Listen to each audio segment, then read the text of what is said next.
Good morning, good evening, and good night. It's Fancy Ramen Podcast, episode 101 or 102. Hopefully the last episode we have for a while where we're not sure about the numbering. I'm Neil. I'm Cookie. Are we allowed to say that specific phrase that you said this morning? What phrase? Good morning, good evening, and good afternoon, or whatever you said. Is that The Truman Show? Oh, is that what it is? I thought we were really extending the copyright from good morning, good night, good evening, Vietnam, the original title. Is it in that specific order? Who's to say? I'm confused, and I'm also Scott. Oh, yeah, I guess he says good morning, in case I don't see you. Good afternoon, good evening, and good night. Oh, good.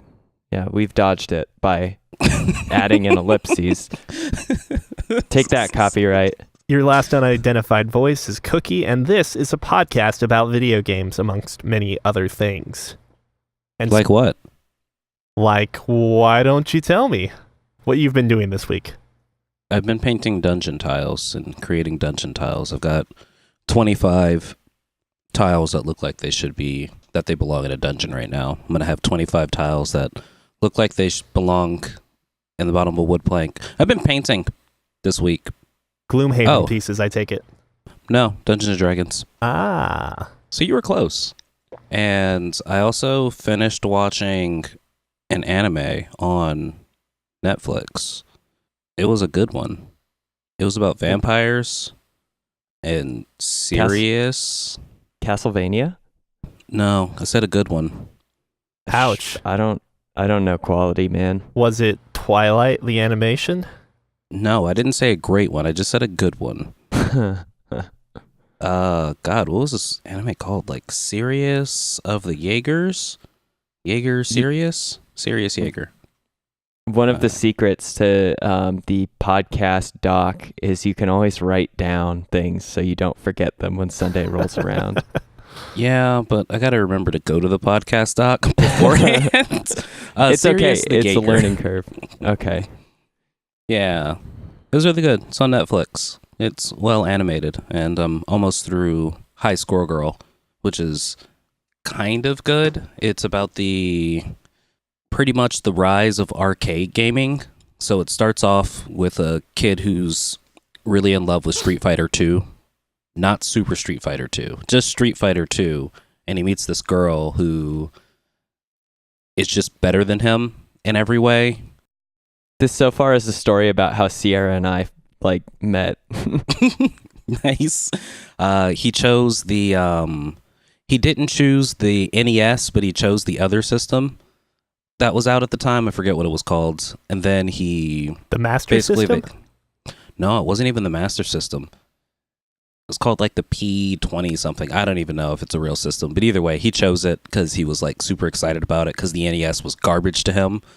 And then he did not choose the Super NES. He chose something else. And where I'm at, the PlayStation and the Sega Saturn are about to come out, and he's definitely going for the Sega Saturn. It's real good so far. So he's making all the wrong choices, but he loves arcade games and spending time at the arcade. He's choosing based on the quality of the sound chip. Yes, quite literally. Yeah. Which one are you uncertain about? Because I'm pretty sure the Sega had better sound than the had better PlayStation. Sound. Yeah, it did. As a Sega Saturn owner myself, we also own the PlayStation. We don't make choices here. We just buy everything. Yeah, that way you don't have to deal with making a wrong choice. If it's paired with a good choice, the worst outcome is it's neutral. Okay. You break even. Tell me a game that had a better soundtrack than Final Fantasy VIII in terms of sound fidelity and quality. Never heard Final Fantasy VIII. Looks like this won't be a competition. I was also going to say, I don't remember what the fidelity of Final Fantasy VIII sound quality was versus we'd also have to go through the sound quality and everything for all the Sega Saturn games. Because I will say, 99 Nights, not 99 Nights, Nights? What was that game called? Yeah, Nights? Oh my god, that was my game. I don't recall how good it sounded though. Neither here nor there. Sonic Adventures. Nope, that was the Dreamcast. Fuck. I got nothing for you, man. I don't necessarily think the Saturn had a much superior sound engine than the PlayStation. I could be wrong. I think at that point in time, everyone was playing like compressed audio files in anyways, though. So like sound chips, I don't think were necessarily as important. I again could be absolutely wrong, but I do know that the Sega had like by far one of the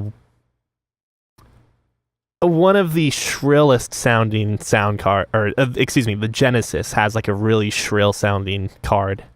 Yeah. We're not which is arguing great. the Genesis. Yeah.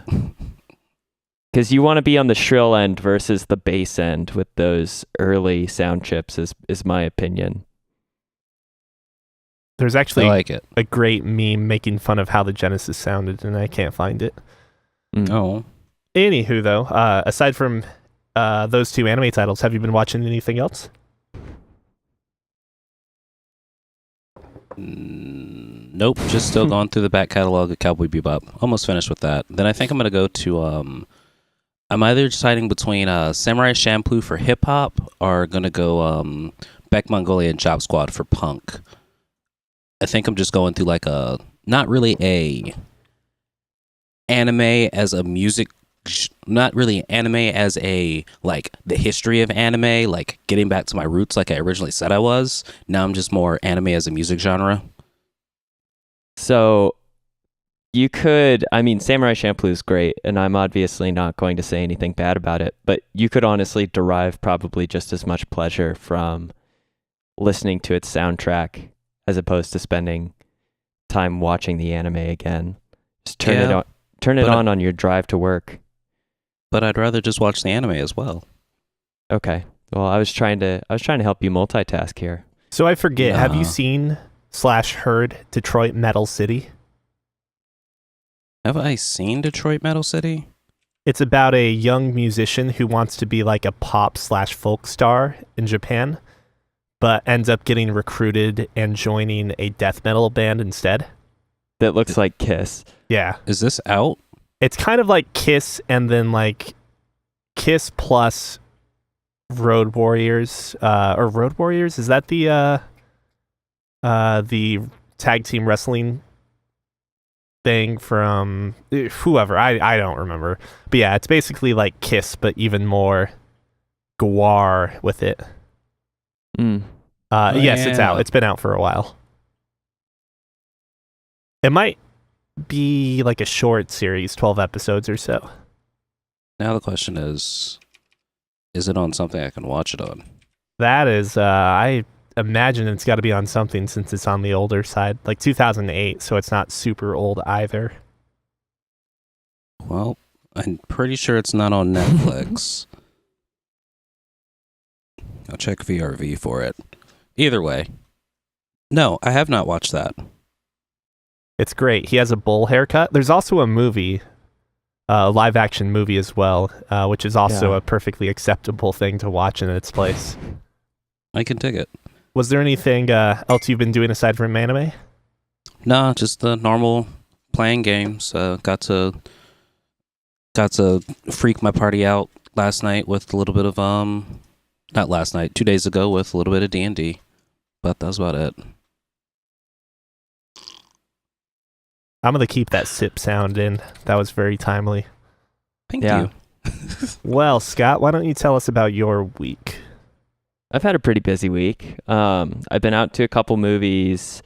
I've finished 2 games, and we'll talk about those 2 games later.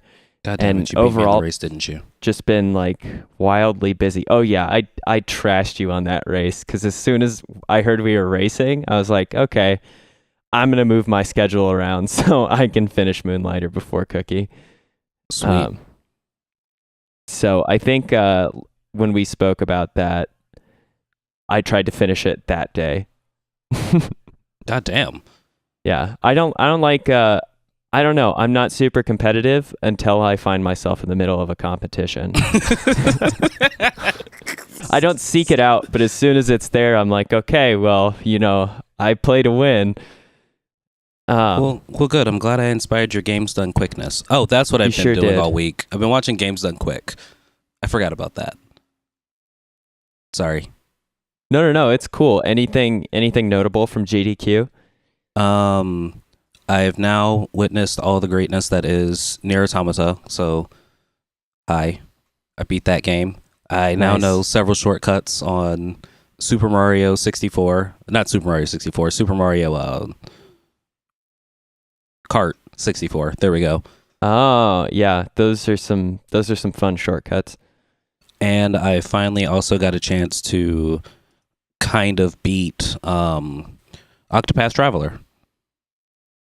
Oh shit. Well, you've got me beat on the game that takes a lot more time. Took about an hour and a half. Oh wow, okay. You watched someone play Octopath Traveler very Yes, quickly. game's done quick. Oh, let me guess. This is my way of beating this is my way of beating video games during You're like, the year. I watched the end credit scenes on YouTube and they're done. Only took me 5 minutes. So I'm curious because I dumped in more than 100 hours beating Octopath Traveler, and I How needed did they to put do that it time that in. quick? Yeah, did it involve So- Tressa? Which one was Tressa? The one, She's the merchant. Yes. Okay, She's the best unit. so It involved actually 2 merchant classes. The other one is the thief. Yes, the thief, they had to start with the healer. So their run was basically they were only going to beat just chapter 4 for the healer, but they were like, let's go ahead and get this. That pretty makes sure we could've- more sense then. Hold up. You mean they didn't actually beat the boss, the pinnacle of the game, the secret boss that no one cares about apparently, that is the reason why the game is in my top 3. Correct, because it's a speed run. We just want to get through one character story. Wow. But give me about 8 hours and I could probably find the speed runs of each one. Now that I think about it, Octopath Traveler makes a very interesting case if you're doing a speed run for one path in general, because all you have to do is essentially try and map out what's going to take the longest as far as completing quests, but also what characters you can get to exploit certain weaknesses so you can finish battles faster. And then Merchant, it turns out, is the merchant to is the hire trick. people, to hire the because they finished it at level 14. Yeah, That's the impressive. mercenaries are extremely strong. Because the mercenaries They're do amazing. so much damage no matter what level you are. And they have depending on how buffs much money and you spend. debuffs. Yeah. And then there's also used a lot of soul gems or large soul gems after breaking the bosses and everything. Yeah. Okay. Because those also have just a set amount of damage that they do. It was a lot of fun to watch. The only reason that works in Octopath Traveler, though, is because when you beat any of the fourth chapters, you get credits. And that's Yep. like the big thing for games done quick. They're concerned about how fast you can get, at least not all speedruns, but there's 100% ones as well. But it's all about the credit scene, right? That's what triggers the end of the... Some games it's triggered by the credit scene. Some it's triggered literally by the final boss death. Oh, well, Okay. yeah. That's true. But they've got different categories of speedruns, like you said. They've got the any percents, the They've got the 100%, the 100 collectible percentage. So it's as soon as you collect all the things and beat the final boss, then you go ahead and win. So you're saying if I brought in a game and I went to scene select and chose the last scene and then beat it and got the credit roll, I could be a Games Done Quick champion. Technically, yes. You just have to build also a speedrunning community around it and get invited to Games Done Quick. I'll Once you build build the that community. I'll is the credit I'll rollers invite community. my 6 closest friends to watch me load that final cutscene. Shit, what other games that I find as fun runs? Metroid games are awesome to watch done quick. I watched parts of a few Metroid games. They were playing during my actual work time, so I've got to peek away. You gotta work, yeah. And the Pokemon race was fun to watch. They played through Pokemon Yellow, a 4-player race to the end. So that was nice. And then there was there was a Sonic game that low-key made me hyped to play a Sonic game. It must have been Sonic Mania. Heroes. No, not Sonic Mania. Which one's the one that you could make your own character in Sonic? Isn't that Sonic Heroes? Maybe. I don't know, man. I Are haven't you played sure a you're not Sonic talking game in a about long Sonic time. Dream? Wait, is it Sonic Dreams? No. Yeah, Sonic No, Dreams it's not. Collection. No, it wasn't Sonic Dreams Collection. Do you know what that game is? No, I don't. But it wasn't that. Uh, Either way, AGDQ was going on. It was a lot of fun. So what else were you doing, Scott? So I went and saw a couple movies. I finally got to catch Into the Spiderverse before it left theaters. What'd This you is the- think? This is the first time I've left a Marvel movie feeling refreshed about like the superhero genre in general. I was telling Sierra this is the first time I can ironically say I can unironically say that I had a blast and loved the movie. It was so damn good that I left upset that they didn't have better audio quality for the voice acting. That was like the only thing that I noticed in that whole film that I didn't think was just like choice. wait, Is there are a couple quiet moments where you can really hear like some pretty poor audio quality. For example, when they're on the bus on their way to the secret science lab, and there's another time I think when they're in Miles's dorm room where you can really hear like just bad mic quality essentially. Like it sounds a little tinny. We're not talking like Persona 5 levels of bad micness, but or Persona 3, or Catherine, or Persona Yeah. 4. yeah, but you can definitely tell that like when it gets to some quiet moments that quality of sound is just a lot lower than I was expecting. But Was again, it that, or was it possibly a issue with your theater speakers? I mean, it's Because you a got to remember, it's a Sony thing. So yeah, you think they'd have great audio. Well, if Yeah. if they were working with a deadline, then maybe they couldn't reschedule overdubs. Yeah, I don't know. All I can say is that at least in my experience, it wasn't that great. But I also brought it up to Sierra, and she didn't notice. So it I may also be, didn't notice it may be me just being superior. extra sensitive. Yeah, I'm so sensitive. I love that movie. That was so good. I hope that it got the attention that it deserved and the box office success that I felt like it should have earned. But I can understand how it coming out after 40-something other Marvel films in the last decade could contribute to some burnout, and the fact that it's animated could have some people shy away from it. But I had more fun with the ending credits than I have with like other Marvel movies in their entirety. And so just the aesthetic, the story itself was super refreshing, seeing a new take on the Spider-Man origin story where Uncle Ben doesn't have to die. Well, I mean, Uncle Ben already died in this one too. It's actually nice not having to watch him die again and watching some other uncle die.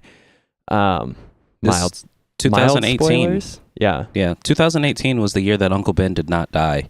2018 was the year that more uncles had to die. Other uncles finally got their chance to imprint their corpse in the canon. Because if you think about it, Uncle Ben didn't die in the Spider-Man video game. That's right. He did not. He was already dead. He was already dead. Everybody's like, we're tired of watching Uncle Ben go down. Let's just go ahead and skip past that part. One day we won't have to watch the Waynes die. Yeah. One day. Into the Spider-Verse, fantastic. The only movie I can consider myself actually purchasing from the Marvel like franchise, just because it's so pretty to look at. The soundtrack is so great, and I think I could watch that story a handful more times and still find new things and enjoy it as robustly as I did the first time. Bam. Now we just got to get Neil to watch it, and he'll also love it.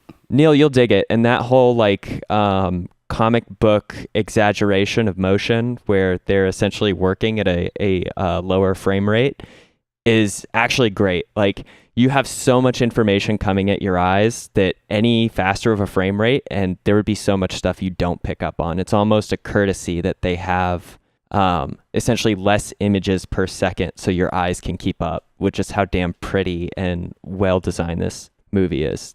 I can tell that their animators just had a fucking blast making this movie. Eggs, yeah, they only had to design the keyframes. Yeah.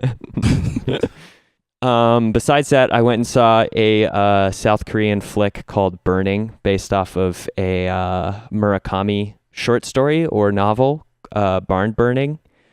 It is sort of a drama, and then later a bit of a mystery. Really cool foreign film. It just happened to be playing at my local art house theater. I don't have... You got Glenn. What'd you say? You got to see Glenn. Who's Glenn? From Walking Glenn from Dead. The Walking Dead. He's in it. Oh yeah, that's right. He plays a primary character in it. What's his name? Steven Yeun? Yeah, Steven Yeun plays Ben. Ben. Yeah, he plays Ben. Did he die? I can't tell you Spoilers. if he dies. Yeah. Well, I just need to know if that was an uncle that died. Oh, in 2018. He's not an uncle though in this one. Oh, Okay, I that's think good. that alludes to something.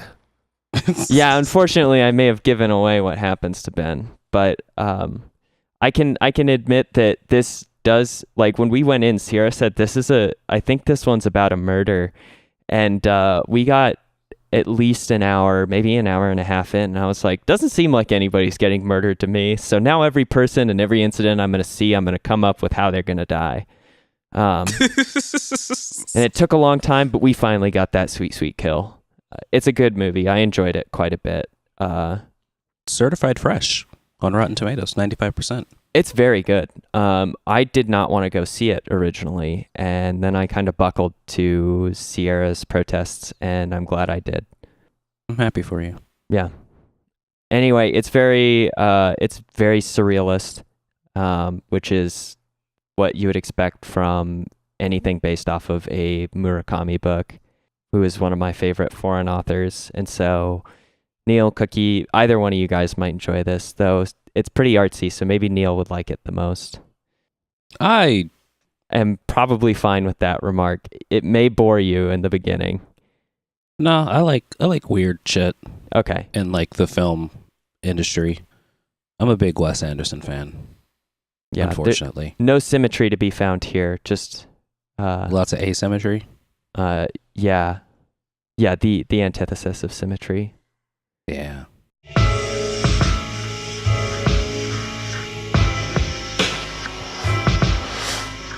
So, while I didn't get through Bandersnatch, I kind of forgot about it until I was editing the podcast a couple days ago. Shame. My apologies, guys.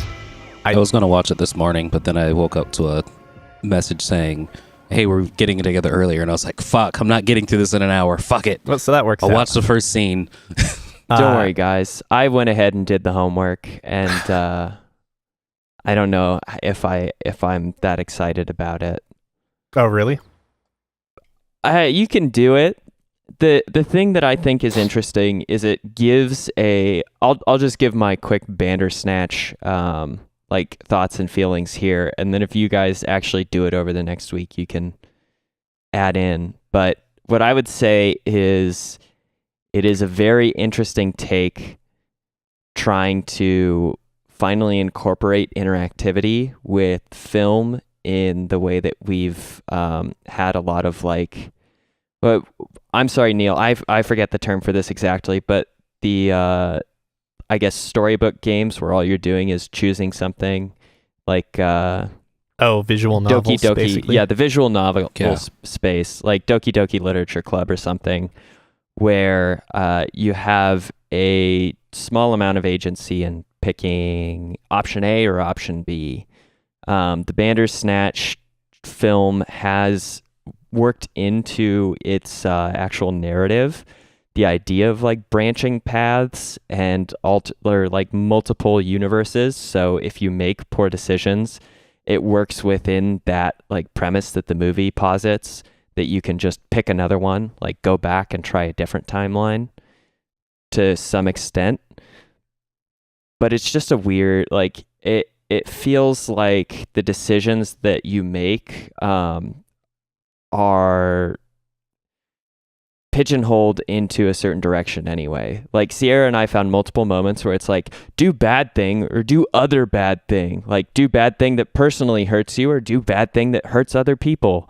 Do bad thing that is irresponsible or do other bad thing that is irresponsible. It's like, essentially you don't get to make any choices that it feels like you actually want to make. You just get So no side quests? There's no side quests whatsoever. Damn. And there, because of this multiple timelines thing, there is an evolution in which the choices that you make impact the story in some weird ways. There is even like a fourth wall breaking moment. There's actually 2 fourth wall breaking moments that I can think of. Like one is, it's sort of an interesting nod at the media itself being on Netflix, and the other one is so like egregious that it feels like it belongs in a completely different genre than everything else that's going on within Bandersnatch. Like one of them is a nod to kind of what you have to accept, which is that you are watching a film on Netflix and choosing your left or right decision, and that's impacting this character, and your character is understanding that their choices are being made for them. And then the other one is like straight up Deadpool looking at the camera being like, hey, I don't like that decision very much. It's weird. I don't think I really enjoyed the experience that much, but it was worth a try. Do you think the situations where you get bad choice versus bad choice, so to speak, are they ever justified by the character's personality? Yeah, the character is mentally ill and therefore makes bad decisions, and that is like the extent we get. Wait, like, legitimately mentally ill. You're not like making fun of the character. Going to therapy actively, and then going to therapy and also like having. Did you get the cool therapy fight scene? Yes. Well, sort of. Sierra, I let Sierra have full control over decisions, so she chickened out on a bunch of stuff. Because she believes in like self-preservation of this character or something. So there's like a moment where you can do something that I think invariably would have you commit suicide. And I was like, kill ourselves. Let's do it. We're going to die. Like, this is the brave choice. And she's like, no. And so we choose not to, which is probably the right choice. Like, it's probably meant to scare the operator into preventing the death of their protagonist. But then when like the fight scene comes out, she chickened out in activating the fight scene, and so it just like that's that second fourth wall breaking moment where it's just like the studio stops and they're like, "Hey, are we gonna do this fight scene or what?" Like, I don't know. It was weird for an experience. I think that it is going to have success just in the fact that it's so unique compared to anything else that kind of exists in our current like streaming and on-demand medias. But it'll never happen again. It'll never happen again. You're willing to bet on that? Well, Netflix is being sued over it. Oh, okay. Well, there you go. It's not happening for a while then. I think the idea is something that will be revisited in the future, and we'll see more things that are essentially live action video media, or like live action interactive media, I guess. That's a good way to put it, because if we use the word choose your own adventure, apparently that's patent. Who knew? Yeah, Netflix knew, and that's why they're getting sued, because they didn't get the license to say choose your own adventure. Well, they didn't know, maybe. Yeah. No, they were in talks. Apparently, they were in talks with the Choose Your Own Adventure company for about 10 plus years. Couldn't they have just said interactive response-driven content? They could have done a variety of things. Yeah, they just needed to change the name. Well, they got a cease and desist while producing. Well, not producing, while like advertising it too. Producing, advertising. Yikes. So yeah, so they're getting sued for 10 million or half the profits, whichever one's more. Good thing their stock is on the upshot. Oh wait. Yeah, that's not good. It's okay. We're just gonna see our subscription fees hiked up. So do you have any other thoughts on Bandersnatch? If you want to check it out, go ahead, but I'm not recommending it or saying that it's worth anybody's time. Do you think Scott, 5 out of 5. You didn't give a score, so I'm interpreting that as 5 out of 5. I'll give it the same score that I got at the end, which is 2.5 out of 5. Nice. I got a 0 out of 0, and then got a 0 out of 0, and then got a 0 out of 0. I told the company yes 3 times. Netflix was not amused. I know. I told Sierra, I was like, we need to sell out right away and get out of this business. Yeah.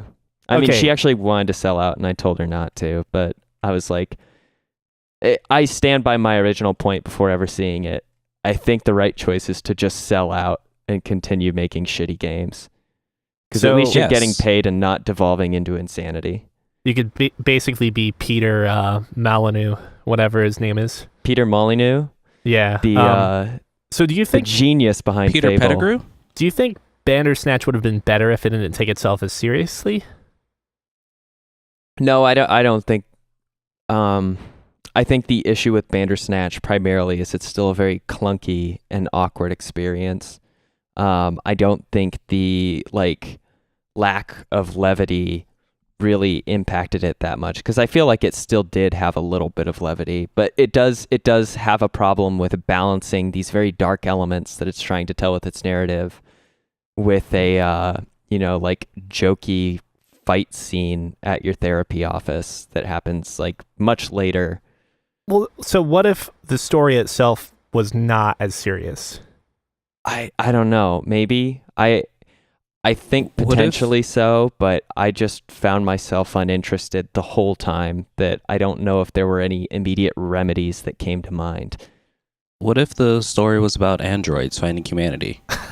Oh my gosh. Yeah, if it was it's already fixed. Bander becomes Snatch, I think maybe it could have been a success.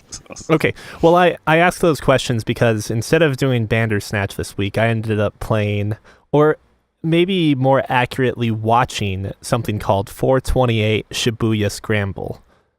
Okay. Oh. To quickly I've heard of this. iterate, I guess it's something like 428 in Japanese is very close to Shibuya in terms of sounds. I could be wrong. I think that's what it said at some point during the game. Doesn't matter though, really. Shibuya Scramble is a visual novel that takes real life footage and really only uses that and usually stills of real life footage with a few animated parts to tell its story. What makes Shibuya Scramble different from other visual novels, though, is that you actually are required to, and this seems very fitting because I've been playing 999 and Virtue's Last Reward before then, to jump between different characters and essentially use the different characters to impact the other characters' storylines. So I might be playing through a detective's story, and he ends up apprehending the wrong criminal, which results in a ridiculous bad ending where he ends up quitting the force because he realizes he's not cut out to be a detective. And humor, filled dialogue follows from there. So I need to switch to the person that ends up getting apprehended and have him not go to the scene of the crime, basically. It's stuff like that you have to do. So it's not really extremely well executed. It's kind of cumbersome at times to jump between characters and then fix the timeline in ways to allow you to pass further. There's nothing like time travel per se. It's just literally you jump between characters, get bad endings, or get to be continued, or cut out points where you have to then jump to another character and play through their storyline until you can get to the solution for that original character. Rinse and repeat. That part of it isn't necessarily great or amazing or anything. What I've found really enjoyable is that the game is so goofy, and I don't think it ever takes itself too seriously, and mixing that with this colorful cast that they have has just been kind of a delight to play. Not award-winning or anything like that, just enjoyable. So far, I've had 5 protagonists to play from. The first one is a detective who is constantly a detective who's torn between doing his job and meeting his potential father-in-law, convincing him that he's right for his daughter. A guy who all he does apparently is wake up go out and pick up trash in Shibuya, then go home. Like he apparently was like a leader of a delinquent gang, but now he's just a trash pickup guy, and that he's not even getting paid for it. He just goes and picks up trash.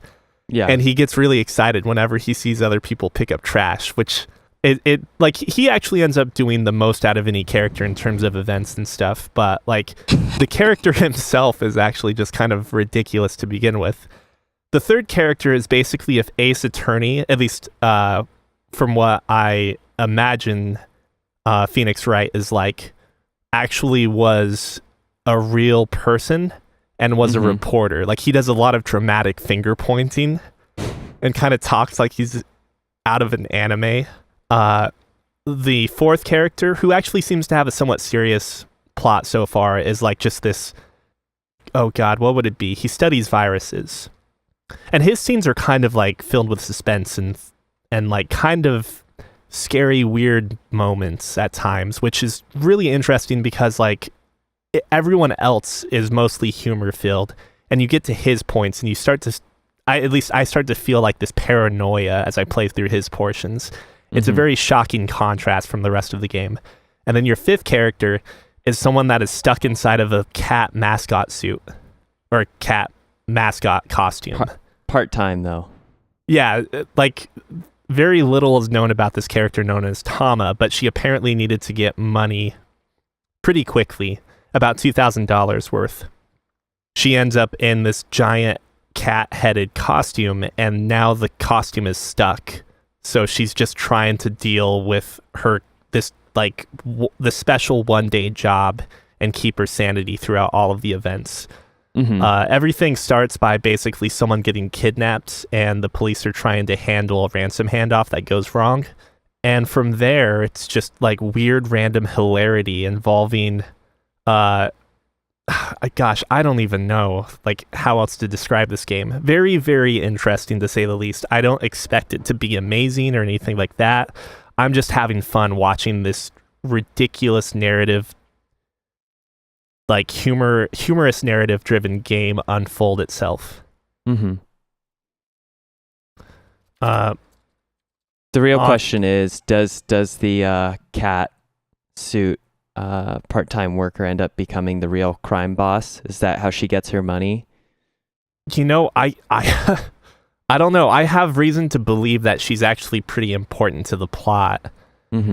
But I don't want to reveal anything quite yet because I could also just be completely wrong. Gotcha. So you haven't finished it yet, so you don't know. Yeah, I don't know. Oh, I do want to point out though, there's some very big nods towards Twin Peaks in it.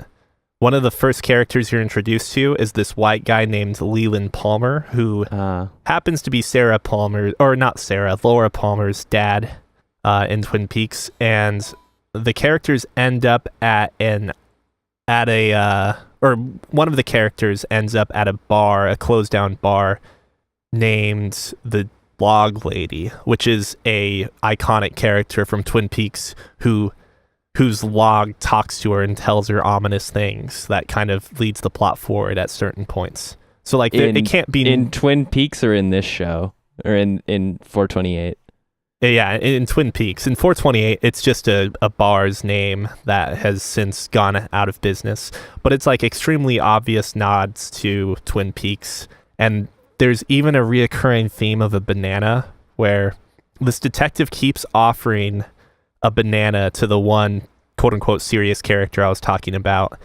And throughout the game, bananas constantly keep showing up. So it's like, I don't know what to expect out of this game. Does he ever eat the bananas? Are we talking about like he's leaving a trail of banana peels for someone to slip upon? So all you have to do is put him in the right place at the right time to litter a banana to stop someone in pursuit later. Oh God, I bet that's going to be a shtick at some point in time. Someone's going to trip on a banana peel. That.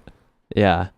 That's all I can say about 428 though. It's really interesting. It seems really fun, and I don't think the game takes itself seriously at all, but we will see. And then in addition to that, the only other thing to bring up is that Catherine actually got ported to the PC as Catherine Classic, which does not have any of the new content that will be released for the PS4. yet, but once that new stuff comes out, I imagine they'll also tack it on the PC. I don't know if they will or not. Are there any examples of other Atlas games that have been published to the PC that don't get their additional content later? Well, it's just that I think they called it Catherine Classic instead of Catherine Full Body for a reason. For a reason? Because I think Full Body is essentially not like necessarily a complete like reprogramming of the game, but it's going to have substantial changes to the main storyline as far as I can tell. Gotcha. Whereas this one is, for the most part, just a really faithful port that that looks a lot better than on the PS3. Although at times I question how much better it looks, because the animated cutscenes basically look the exact same. So you have your pixel artifacts and some of your encoding artifacts that I think were necessary to fit everything onto that PS3 disc. And in addition, drawing back to the Spiderverse comments you made before, the voice acting is still compressed to hell. When I say compressed, I don't necessarily mean the act of compression from a dynamic standpoint, but the audiophile compression, because you hear that like effect it has on your on like your high frequency end where the sibilant starts to get really grating. And it's something that you hear through Persona 3, Persona 4, and Persona 5, likely as a way to save on memory because those games are so heavy on voice acting. But given that it's a PC release, I really wish they would have just gone through, gotten the VO masters and thrown them in. Like, there's no reason not to. Yeah. But I had a little bit of fun playing through the first chapter of Catherine, and at some point I'll probably start streaming the entire game. Well, following up on our conversation about fidelity of sound, I've played and just completed what I believe is a game that I really wish I would have encountered roughly, 2 weeks prior to when I just completed it, so I could put it on my Game of the Year list. It is a game called Wandersong, in which you play as a bard trying to prevent the end of the world against all odds. Because ultimately you're not chosen to be the hero who navigates the world through its final days, but instead you work in competition with this like attempted destruction of this magical land that you inhabit. And it is one of the most delightful games I've played, on par with kind of the experience I got from playing Undertale the first time. It's able to mix a like blend of both very serious and like dark story elements with like delightfully irreverent humor and just like silly gags throughout the entire story. The only complaints I have about the game are super minor, considering that it was a like small Kickstarter project that I think was primarily developed by only 3 people, besides all the musical input that they had from people operating in the choir sections, at least from what I can tell from the credits that I saw earlier. But essentially this game is just this colorful exploration of a very interesting and amusing cast of characters as you make a long journey from your home to prevent the like eventual destruction of the world. Oh man, it's so good. I just finished it before we started recording, so I'm actually still like kind of riding the high of the experience, but it does a really good job of making you feel as though you've completed a very long journey throughout the game. And it was surprisingly more, I guess it had a lot more content than I was anticipating, especially after playing a couple other indie games recently that I think I paid similar amounts for and felt like I got a lot less content out of in their entirety. I'm trying to find when it exactly released here. How much is it? September 27th, 2018. I think I bought it on Steam for, it was on sale, so I think I bought it for just between $10 and $15, if I remember correctly. I could dig it. Yeah, it's the main gameplay is based upon solving puzzles with your like musical expression.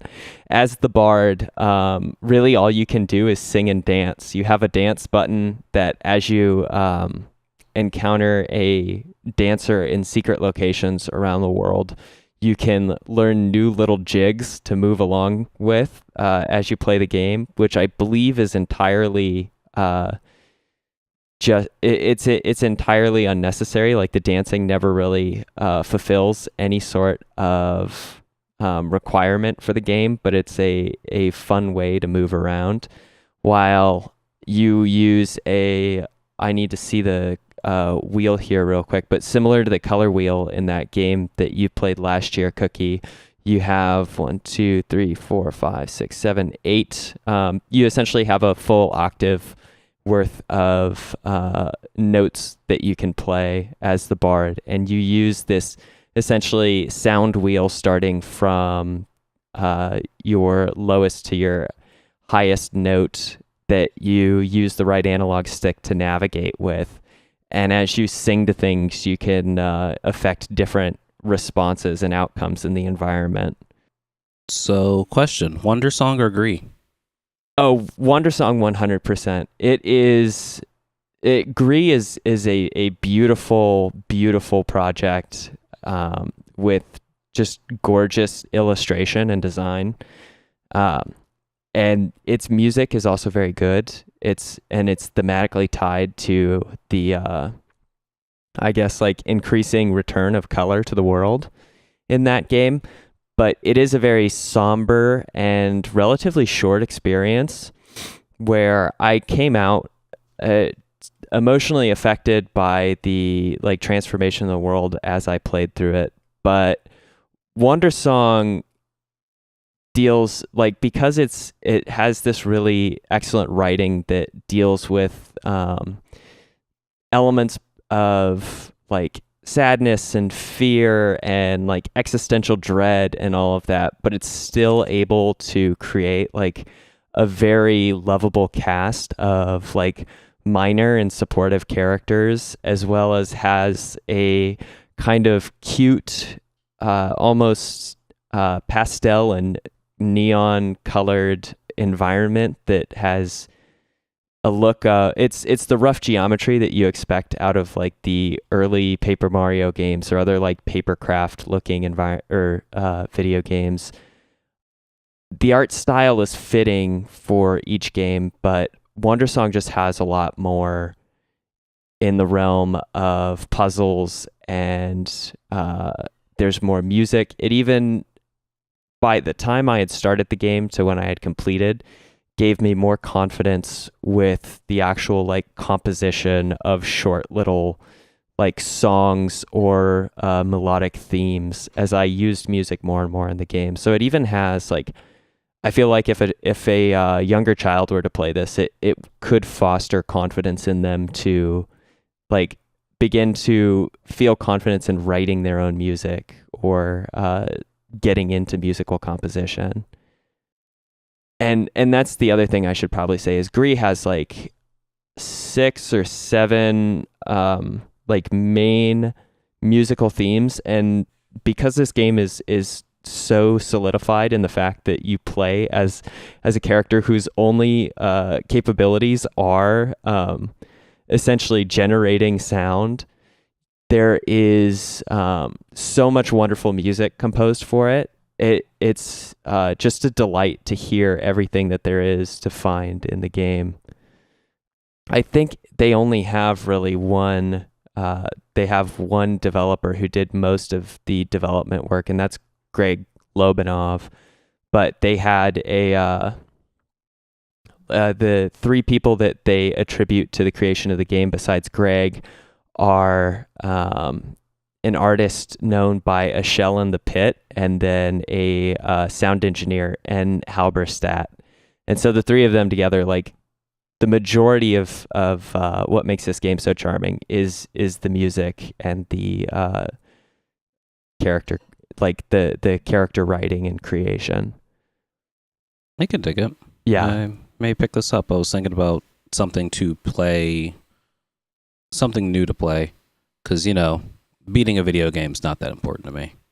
Right. It is a real delight. It's very charming. I don't think that there is... If you enjoy the game enough, I think you'll find your way through it pretty quickly. It's a game that I essentially picked up and finished within the week. And nice. Yeah, and was able to enjoy for each sitting. It's divided into, I think, a total of 7 acts with an interlude or two in between.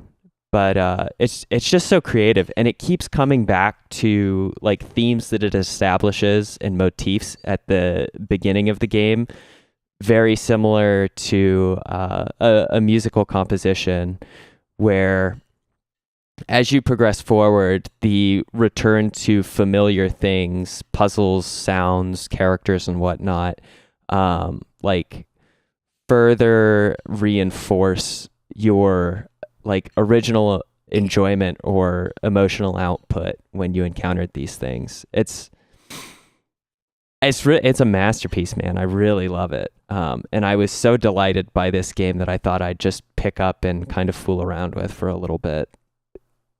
It would, if I were to be able to remake my Game of the Year list, I would have Wandersong definitely supersede the honorable mention spot for Octopath Traveler. I mean, I had more fun with this in the short week than I think I did playing all of Red Dead Redemption 2. Like, it's been a true delight. And for the cost of purchase, I mean, absolutely worth it. This game hit me right in the feels. Ooh, I like games that'll hit me in the feels. Yeah. And if they'll hit me in the feels in short bursts, that's more important. Yeah, that's the balancing act that it performs so well. Is it elicits an appropriate emotion for each point in the like narrative, where there are points in which it really does have you down. Like it is a sad story that, if it weren't for the interspersed humor, I think would be really heavy and a lot to deal with for the amount of time that you play it. And so, and it uses that actual progression in the narrative of like worse and worse stakes as you try and like bring a little light to the world as a really wonderful way to kind of inspire the player to keep going. Yeah, I have no bad things to say about this game. You can tell it was developed by a small team. It has some parts where graphically it's a little unpolished, to say the least.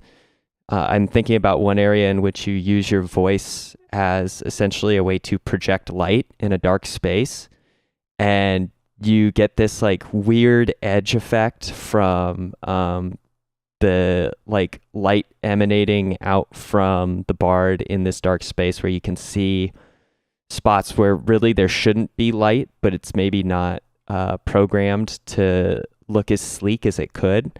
And there are other areas where the platforming feels a little awkward, but they're really minor complaints because they don't affect the game that much. It has a very forgiving respawn where you're pretty much just instantly teleported back to the last spot before you've jumped to your death or into a like buzzsaw or something. There is some dangerous elements to it. Like it's not just interacting with characters and doing song puzzles, but there's a fair amount of like platforming and navigation, and there are secrets to be found in the world. So it's really, it had more elements to its gameplay than I anticipated in the start as well, which made it even more fun. There's a really exciting interlude portion where you actually don't play as the bard whatsoever, but I'll leave that to anyone who decides to pick up the game.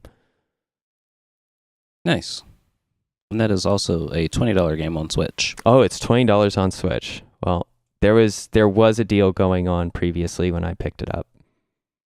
Well, but you said you got it on Steam, right? No, I got it on Switch. Oh, okay. Yeah, I also think that this is a game that would be a delight to play on the Switch due to that mobile capacity. This is the kind of game that I would love to take on a plane ride or a road trip or just out and about. It's subdivided in a really convenient way where you can put in very short amounts of time, make a little bit of progress, and its autosave function keeps up very, very well with that. So it never feels like when you reload the game, you are ever missing out or having to retrace any steps. It's always up to speed with what you're doing next. And the other thing that I like that is a minor thing is when you load up the game, the splash title screen of Wandersong is always normally right above where your character actually is. So it essentially loads the scene that you were just operating in and gives sort of a higher view of the space that gives you kind of a pretty look as it pans down and locks onto your character at the start of each session, which for whatever reason I just thought was really nice and was a good way to resume the story whenever you went back to playing.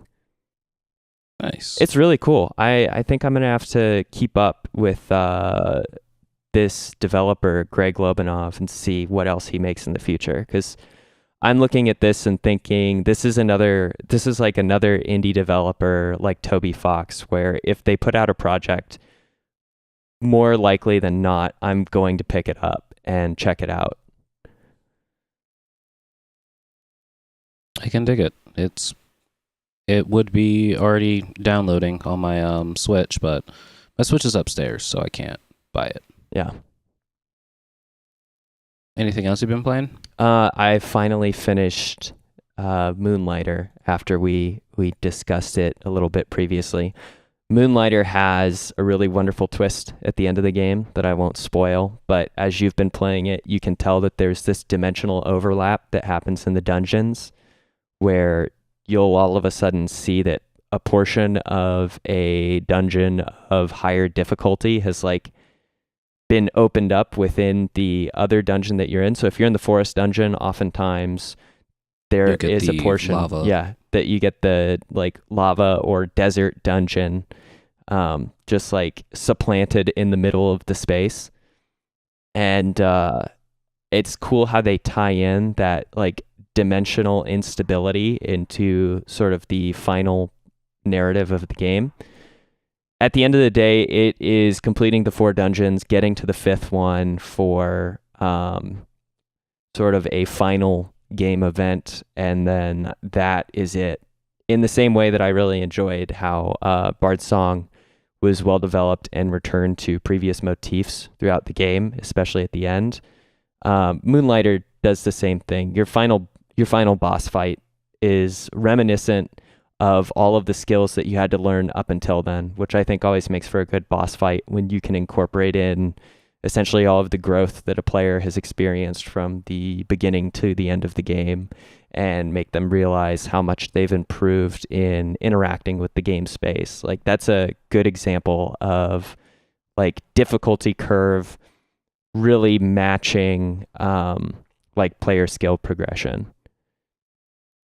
But at the end of the day, the name of the game for Moonlighter is collect items, find out how much they're worth, upgrade your gear. Once your gear's upgraded enough, progress to the next boss, so on and so forth. So it's a fun repetition, but I don't have any big thoughts on the game after finishing it, besides that I was entertained for the time that I played it. And if you're looking to itch that scratch that comes from just progression for progression's sake, then Moonlighter does a good job for that. But what about my itch to be a shopkeeper? You can continue to be a shopkeeper up until the end of the game, but I think by the end of the game, I don't remember if you're able to continue with dungeoneering, or if you just move on to New Game Plus and the end of the game is essentially an epilogue for you to interact with other characters or finish selling your wares. There's a good reason that you can't keep selling stuff by the end of the game. Oh. Yeah. Okay. That's good to know. But that's it. That's all I got done on the entertainment and media end of my week. I earned the MVP in my hockey team once again. Nice. Oh, and I should mention that we have 2 MVPs. So we had one person, a friend of mine, who scored the game-winning penalty shot. So obviously got what I would consider the primary MVP award, and I got the secondary MVP award for attempting to make like over a dozen shots on goal. So you say attempting. Yeah, I didn't actually land any shots on goal, but I think I had the highest number between anybody on the ice that day. So I tired out their goalie. What'd you say? So the lowest percentage shots scored? Well, yes. There was only one person who had a percentage above 0, but yes, I was the person who had the most shots contributing to that 0%. Proud of you. Yeah, got to keep them on their toes. One of these days you'll make a shot. I don't know, man. Some of the goalies that play in my league are like goalies for the much higher levels, and I'm just not at that scoring level yet. Glad you're enjoying that. Yeah, it's been fun. And I guess video games I've been playing, Call of Duty, a little bit of Moonlighter, not as much Moonlighter. After I challenged you, I stopped playing Moonlighter. Also, that's not what you're supposed to do with the challenge. Also, games done quick happen, so feasible excuse there. And Yeah. I also decided to been playing a lot more Smash. I'm not sure if we mentioned the game mode that I introduced Scott to. Smashdown? Oh no, we did not talk about this, which I think it's worth mentioning just for anybody who's playing Smash and needs to mix it up. So I read a subreddit via my Slack channel that I'm in with my work about like the worst possible like Smash game modes you can play against random people. And one of them was a small stage, high item count, fake Smash Balls, and real Smash Balls.